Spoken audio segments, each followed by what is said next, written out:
people here like clam chowder? Okay, quite a bit of it. And we're going to show you step by step how to do it, so when you're at the big game, you can sit in the parking lot and make an awesome soup. Sir, you're late. I know. Okay, where have you been? All right, now Pat, what do we start with? Yeah. Okay, the first thing we started with was I went ahead and I threw 6 pieces of thick smoked bacon in our pot that we're going to start our clam chowder in. Now, most of the times when you're up doing the your regular pots of chili for a tailgate, this is going to be something different because it's actually going to be really healthy, which is not normal for a regular tailgate, but we're going to try that to make something a little different. What I did was I went ahead and I fried 6 pieces of bacon in here, and I dumped most of the grease out when I was done. Then I took the bacon and I went ahead and chopped it up ahead of time here. So what I did was I'm reheating the leftover bacon grease, and I have 1 whole chopped yellow onion and 3 celery stalks that are chopped as well. So I'm going to take it, I'm going to throw that in there. Now folks, when we put something in, you're going to tell us to dump it. So we have onions and celery. What do you guys want us to do with it? All right, I have 4 tablespoons of crushed chopped garlic. What do we do?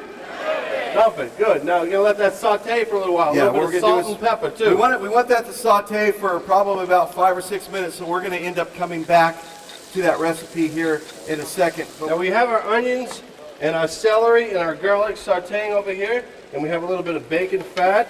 Okay, now we're going to start adding a little bit more of the ingredients. Pat, what do we have here first? Okay, I have 3 cans of clams, and I've drained majority of the water off. If there's a little bit of water in there, that's fine. It's going to have the clam flavor. So I'm going to add 3 cans of clams. Now, if you want to get fancy, and you want to go to the coast, you want to go clamming, I highly recommend that, but make sure you rinse your clams thoroughly, because otherwise you're going to get a lot of gritty sand in there. Okay, so now we're going to add our bacon. We're going to throw our 6 pieces of bacon in there that we have chopped up. So what am I going to do? Okay, now we're going to make sure you stir it around, folks. We're going to make all these flavors come together. We're going to let that saute for just a couple more minutes. 3 jars of clam juice. Just straight, pure clam juice. So we're going to add 3 of those. Okay. So there's no cream in this? No, there is no cream. Okay. New England clam chowder has cream. Manhattan clam chowder has a tomato base, and Rhode Island clam chowder is a clear broth base. Now, we're going to add 1 box of chicken broth. Okay, which is 32 ounces, guys.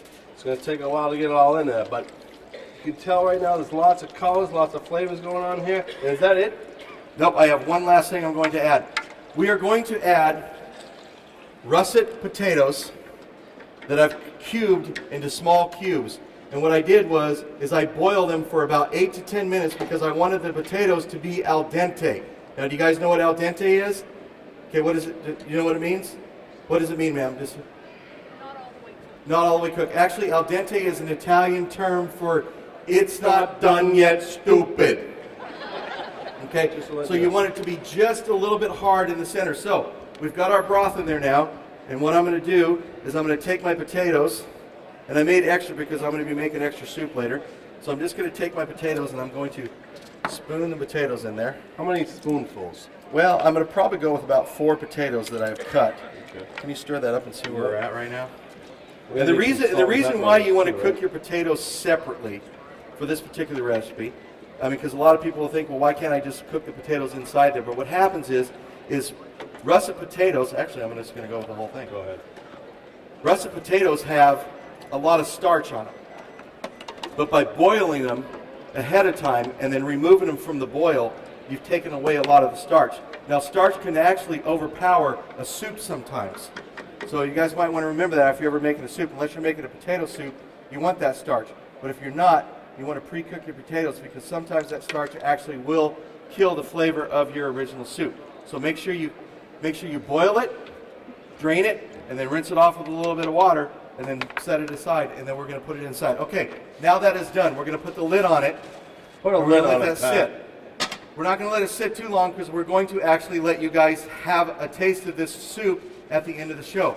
But I highly recommend that when you are done with this soup, before you serve this, especially if you're at a tailgate or if you're up camping, what you want to do is you want to take your soup, let it sit on the stove for about an hour at a medium-high heat, let it boil for a while, shut it off, let it cool down. Once it reaches almost room temperature, put it in the fridge.